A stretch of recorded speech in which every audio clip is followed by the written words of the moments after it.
오늘은 2021년 마지막 주일 예배입니다.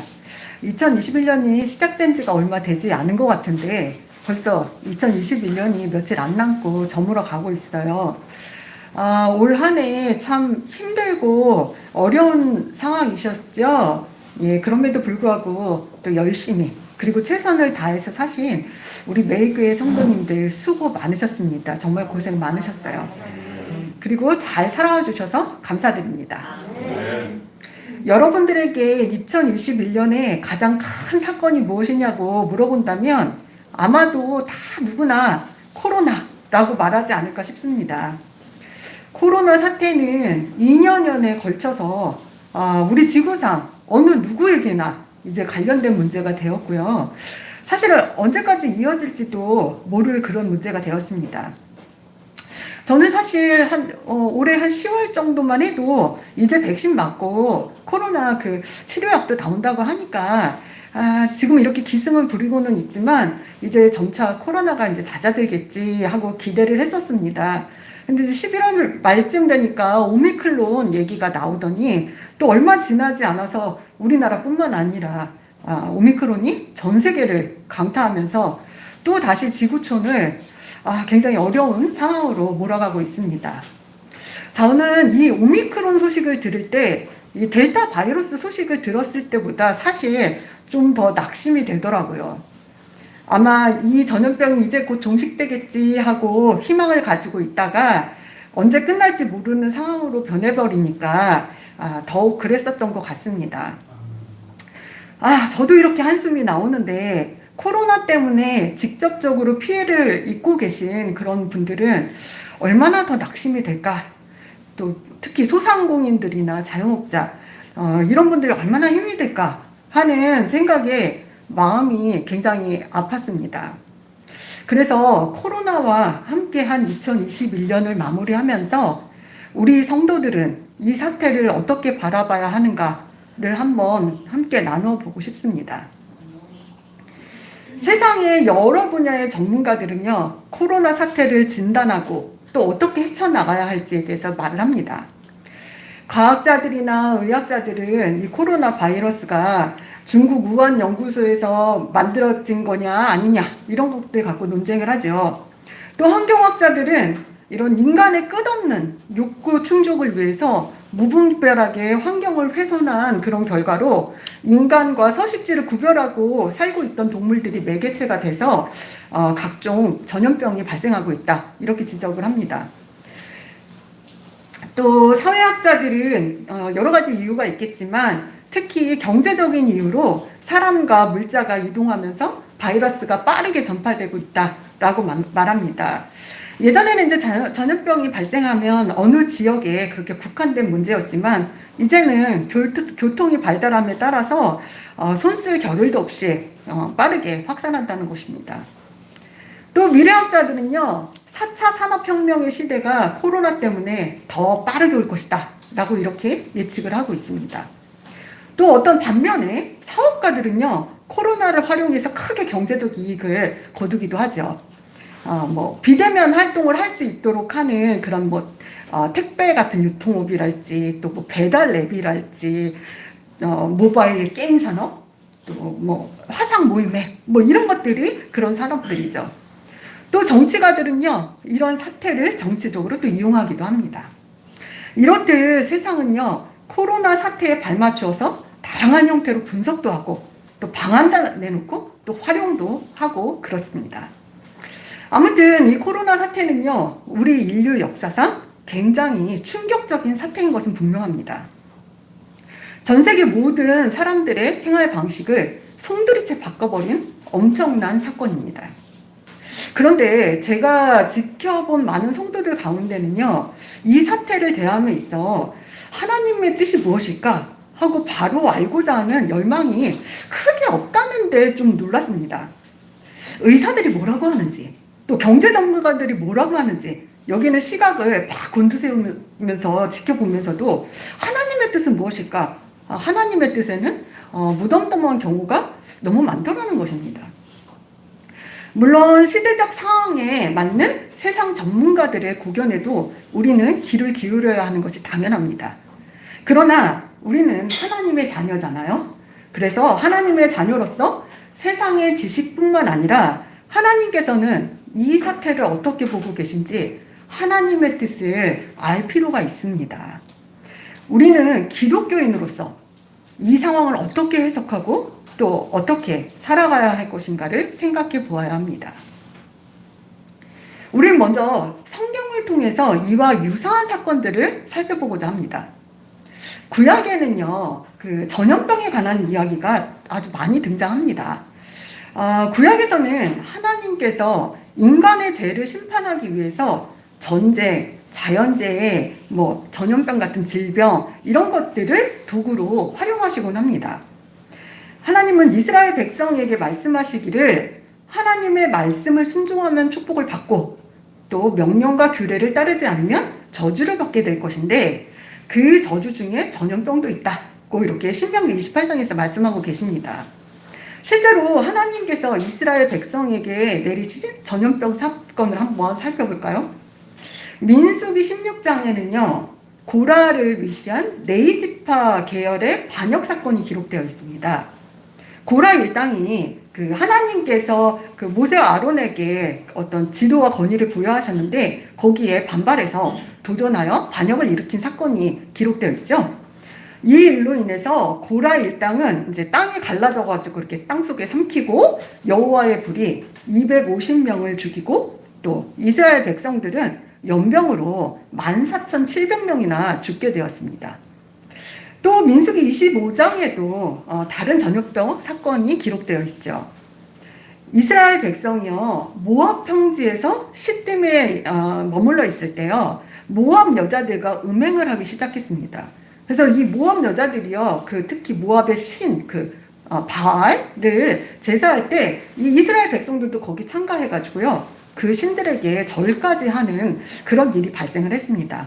이로 인해서 하나님께서 굉장히 진노하셨죠. 그래서 연병이 돌아서 그때 24,000명이 죽는 사건이 발생했습니다. 또 역대상 21장에도 그 유명한 다윗의 인구조사 사건이 있습니다. 다윗은 자신의 건세와 업적 이런 것들을 과시하기 위해서 인구조사를 하게 됐고요. 이것 때문에 하나님의 진노를 사게 됩니다. 그래서 이 일로 인해서 단에서 부엘세바까지 그러니까 전 국토에 걸쳐가지고 전염병으로 4월 동안 얼마나 죽었을 것 같아요?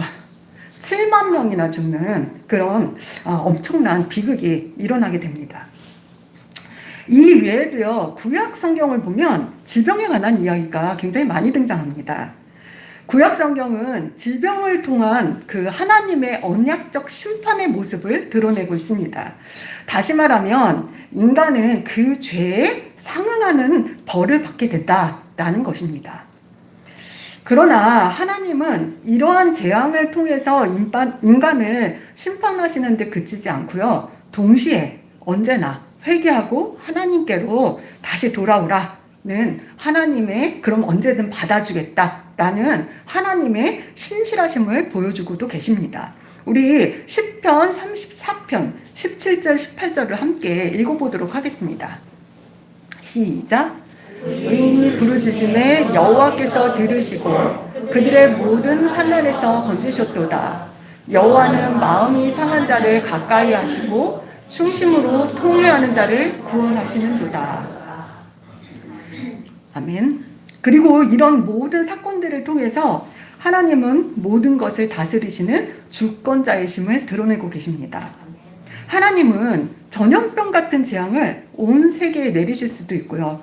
단번에 그것을 멈추게 하실 수도 있는 전능자임을 믿으시길 바랍니다. 하나님은 자신이 의도하신 모든 것을 이루시고 계획하신 모든 것을 이루실 수 있는 분이십니다.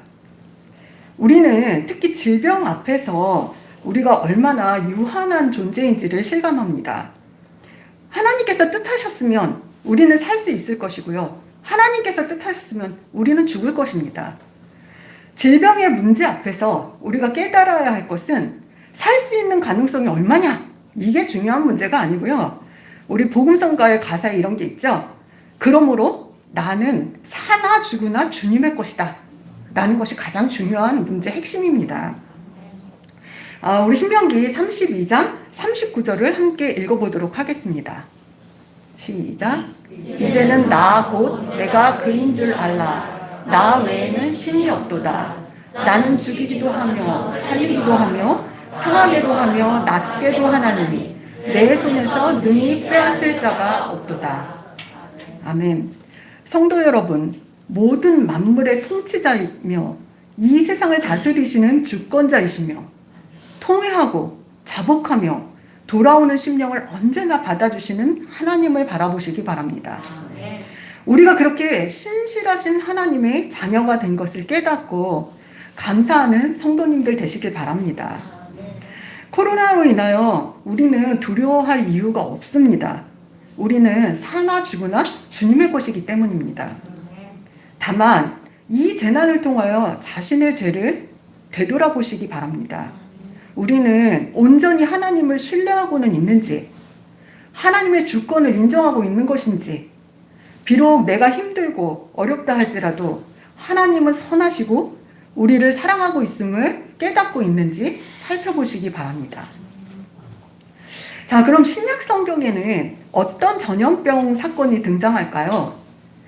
신약에는 전염병 사건이 크게 등장하지는 않습니다.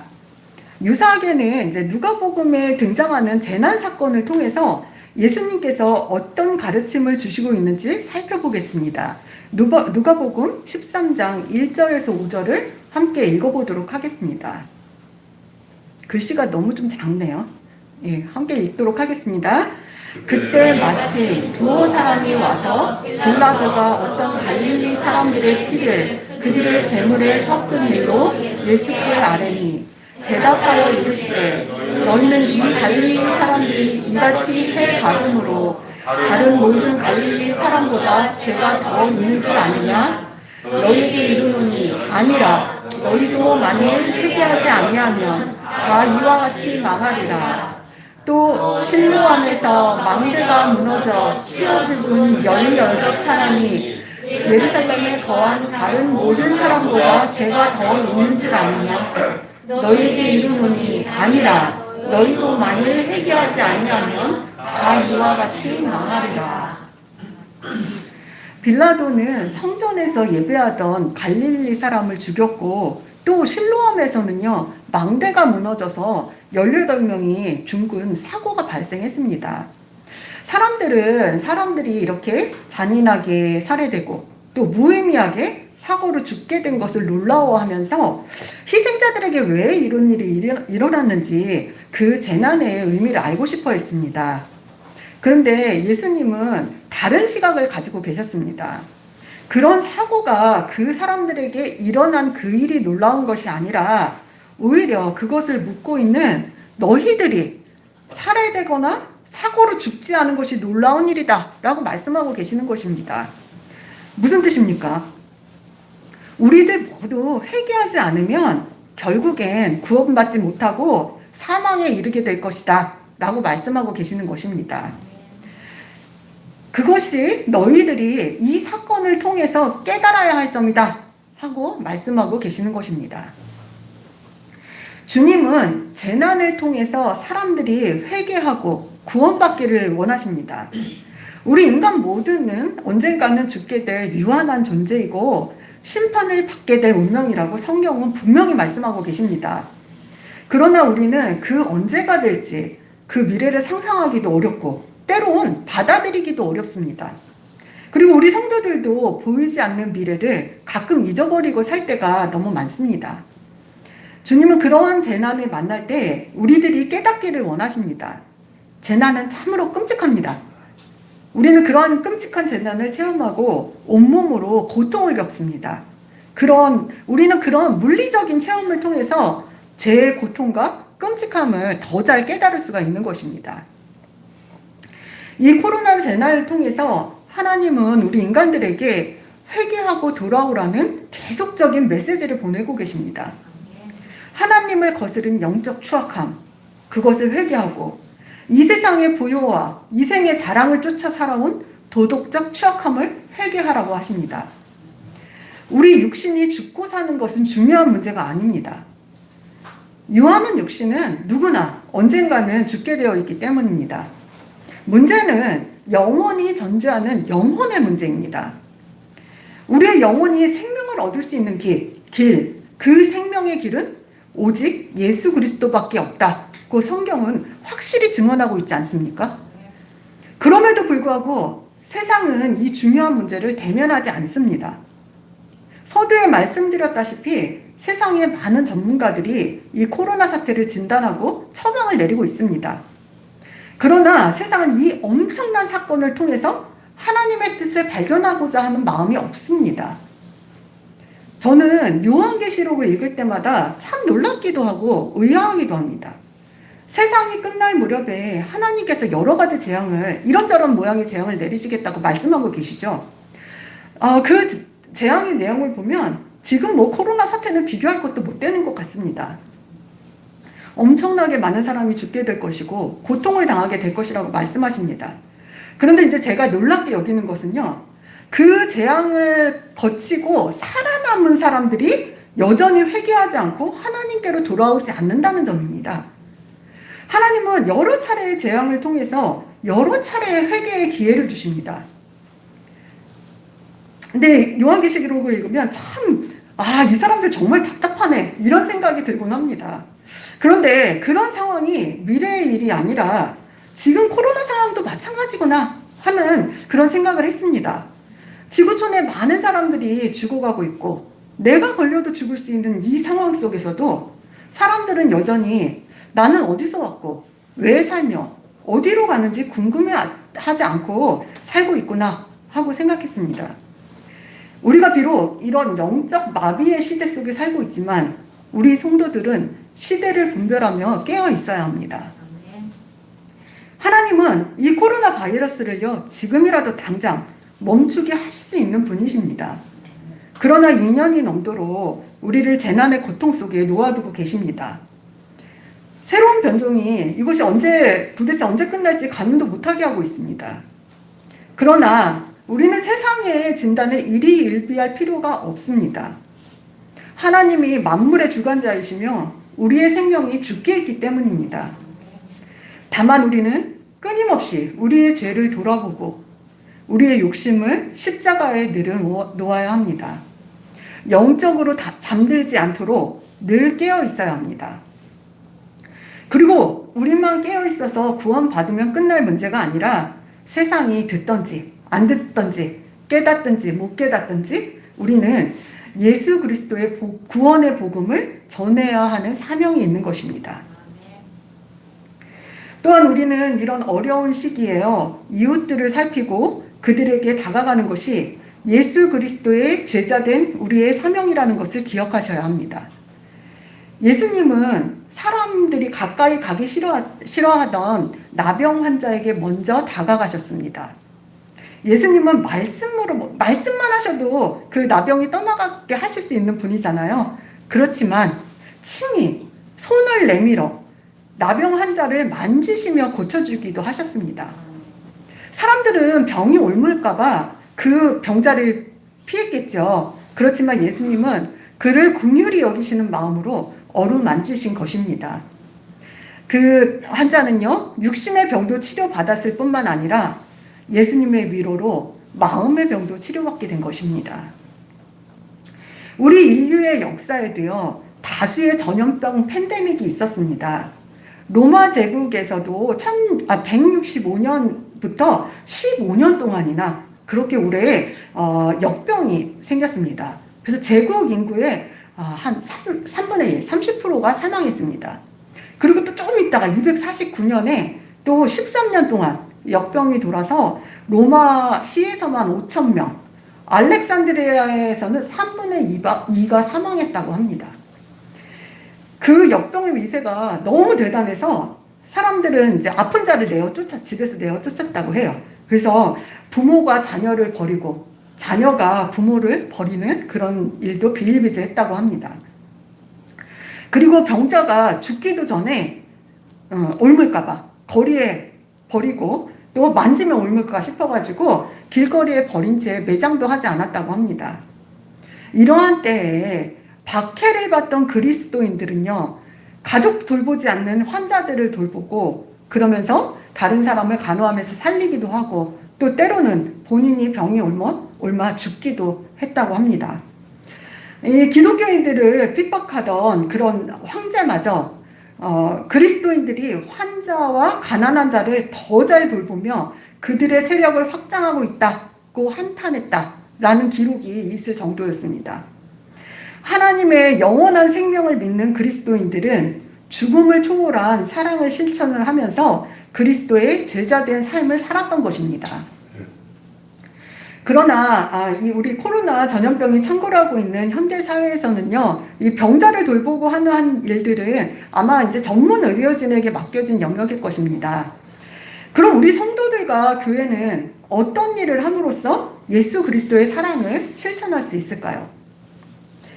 우선은 가장 우리 개개인이 쉽게는 방역 수칙을 잘 지키는 것들이 중요하다고 할 수 있을 것입니다. 물론 우리 성도들은 이미 삶과 죽음을 주님께 맡겼습니다. 그럼에도 불구하고 나로 인해서 코로나가 확산되거나 또 약한 사람들에게 전파되지 않도록 최대한 조심하는 것이 이웃 사랑의 실천입니다. 코로나가 뭐가 무섭다 그래? 뭐 이러면서 본인이 하고 싶은 대로 다 하는 것을 이렇게 믿음이 좋다 이렇게 착각하시는 성도들이 있습니다. 그것은 대단히 잘못된 생각입니다. 연약한 이웃들을 생각하고 우리는 그들을 보호해야 하는 것입니다. 방역 수칙을 지키는 것은 불편합니다. 그러나 그 불편함을 참아내는 것이 가정과 교회와 이웃을 사랑하는 실천의 첫걸음임을 기억하시기 바랍니다. 또 어떤 실천을 할 수 있을까요? 이 사회적 거리가 장기화되면서 혼자 사시는 분들은 더 외로운 상황이 되었습니다. 우리는 외로운 가운데 있는 이웃들을 마음속에 품으면서 관심을 기울여야 합니다. 만날 수 없다면 잘 지내시는지 전화로 안부도 묻고 또 함께 중보기도도 해주면서 비록 자주 만나지는 못하지만 사랑하는 사람들이 주위에 있음을 알려주어야 합니다. 사랑은 관심과 배려로 실천해야 함을 잊지 마시기 바랍니다.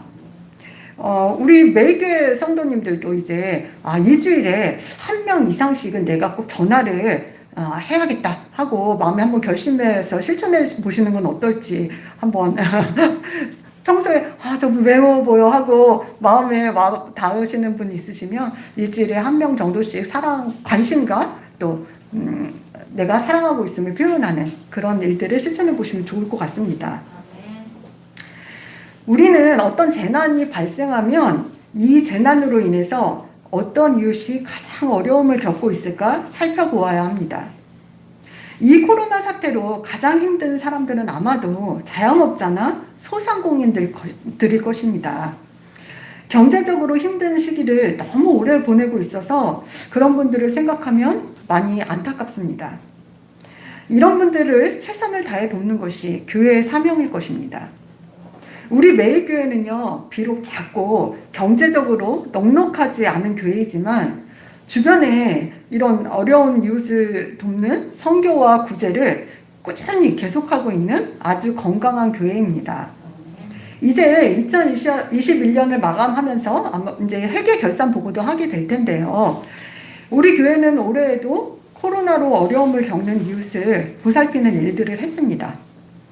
우리가 비록 작고 또 부자 교회는 아니지만 또 헌금의 일정 부분을 꾸준히 선교와 구제비로 사용할 수 있는 것은 모두 다 성도 여러분들이 헌신적으로 헌금을 하시기 때문입니다. 제가 매주 회계 정리를 하면서요, 감동을 받아서 눈물이 왈칵 쏟아질 것 같은 때가 종종 있습니다. 우리 성도들은요, 넉넉하지 않은 와중에도 주님께 드리기를 기뻐하고 또 자기보다 더 어려운 이웃을 위해서 본인도 어려운 중에 많은 것을 헌신합니다. 제가 그것이 과부의 두 랩돈처럼 저에게 다가오면서 제 마음에 너무나 감동이 됩니다. 여러분들의 그 헌신을 주님께서 칭찬하시고 더 많은 것으로 채워주실 줄로 믿습니다.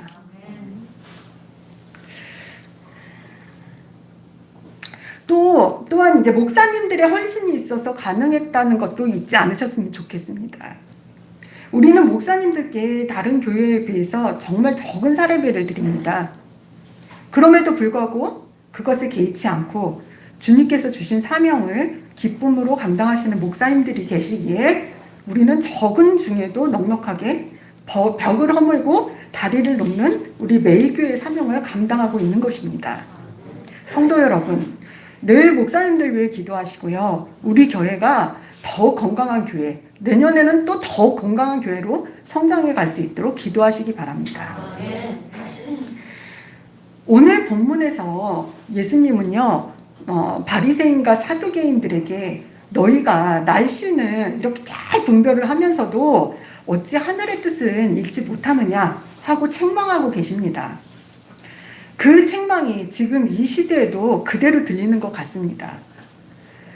세상은 영적인 마비 상태 속에서 하나님의 음성을 듣지 못합니다. 그러나 우리는 주님의 자녀된 자들로서 어떤 환경 속에서도 어떤 환경 속에 있더라도 하나님의 뜻을 깨닫고 환경에 불안해하지 말고 주님 안에 굳건히 거해야 합니다. 2021년 어렵고 힘든 한 해였습니다. 그러나 주님은 언제나 신실하게 우리를 지켜주셨습니다. 우리를 도우셨습니다. 그리고 우리를 위로하셨습니다. 여러분, 하나님은 언제나 선하시고 언제나 옳습니다. 사랑하는 성도 여러분, 우리 다가오는 새해에도 환경 때문에 불안해하지 말고 더욱 주님만 의지하도록 합시다. 환경 바라보지 말고 오직 주님만 바라봅시다. 주님께서 여러분들에게 하늘의 평안과 위로를 넘치도록 부어주실 줄로 믿습니다. 우리 다 함께 기도하는 심정으로 예레미야 3장 19절에서 20절을 읽도록 하겠습니다. 우리 어제도 예배를 드려서 설교 말씀 들었잖아요. 오늘은 짧게 설교 말씀을 끝내도록 하겠습니다. 이거 함께 같이 기도하는 심정으로 읽도록 하겠습니다. 시작! 내 고초와 재난, 곧 쑥과 당즙을 기억하소서. 내 마음이 그것을 기억하고 내가 낙심이 되오나 이것을 내가 내 마음에 담아두었더니 그것이 오히려 나의 소망이 되었사오는 여호와의 인자와 긍휼이 무궁하심으로 우리가 진멸되지 아니하느니이다. 이것들이 아침마다 새로우니 주의 성실하심이 크도소이다. 내가 심령에 이르기를 여호와는 나의 기업이시니 그러므로 내가 그를 바라리라 하도다. 기다리는 자들에게나 구하는 영혼들에게 여호와는 선하시도다. 사람이 여호와를 바라고 잠잠히 기다림이 좋도다. 아멘. 기도하겠습니다. 하나님, 우리는 갑자기 어려운 상황을 만나면 어찌할 바를 몰라 우왕좌왕합니다. 주님의 뜻을 묻기보다는 세상의 전문가들은 뭐라 말하는가에 더욱 귀 기울이면서 그들의 판단에 일희일비합니다. 하나님, 우리가 어떤 상황을 만나든 그것을 통하여 말씀하시는 주님의 음성을 듣기를 원합니다. 주님의 뜻을 발견하기를 원합니다. 지혜의 성령을 우리에게 부어주시어 하늘의 뜻을 깨닫는 주님의 자녀되게 도와주시옵소서. 한 해 동안도 이 어려운 상황 속에서 지켜주시고 보호하여 주신 은혜에 감사를 드립니다. 다가오는 새해에는 더욱 주님의 자녀답게 살아갈 수 있도록 저희의 길을 인도하여 주시옵소서. 주님께서 행하신 모든 것에 감사드리며 예수 그리스도의 이름으로 기도드립니다. 아멘. 우리 박수로 감사합니다.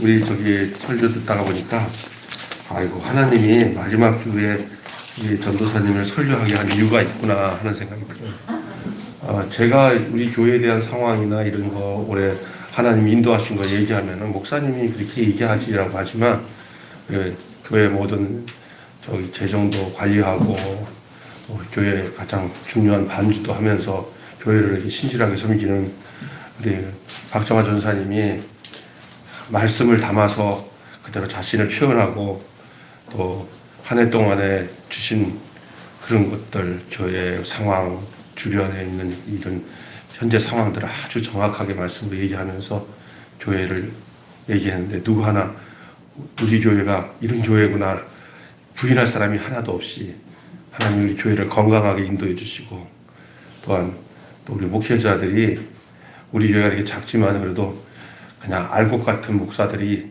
3명이나 있고 그리고 또 우리 박 전사님 같이 훌륭한 하나님을 신실하게 섬기는 전사님이 있어서 자기 역할을 그냥 불평 없이 기쁘게 잘 감당하고 있어요. 그래서 교인들도 그냥 든든히 이렇게 서가고 코로나지만은 방송으로도 예배드리는 분들도 있겠지만 그냥 우리는 하나도 흐트름 없이 가끔 가다가 전사님 우리 재정은 어때요? 라고는 별로 우리 집사람들 누가 얼마나 했는지 나는 그런 걸 안 봐요. 그냥 우리 서목사님 그거 가지고 그냥 꽂는 거 하시고 그래서 별로 안 보는데 제가 물어보면은 목사님 우리는 걱정 없어요. 그래도 우리 교회는 든든해요.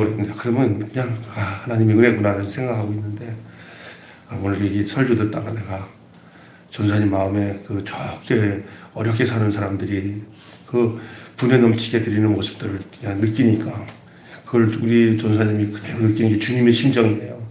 우리 하나님이 우리 사랑하는 성도들에게 어려운 가운데도 이렇게 크게 복 주시고 함께 하실 줄 믿습니다. 우리 교회 참 좋은 교회예요, 사실. 여기 여러분 때문에 좋은 교회예요. 이렇게 정말 감사하게 생각하고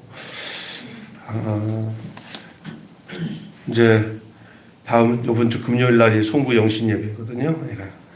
다 나오셔서 새해를 주님한테 맡기면서 시작할 수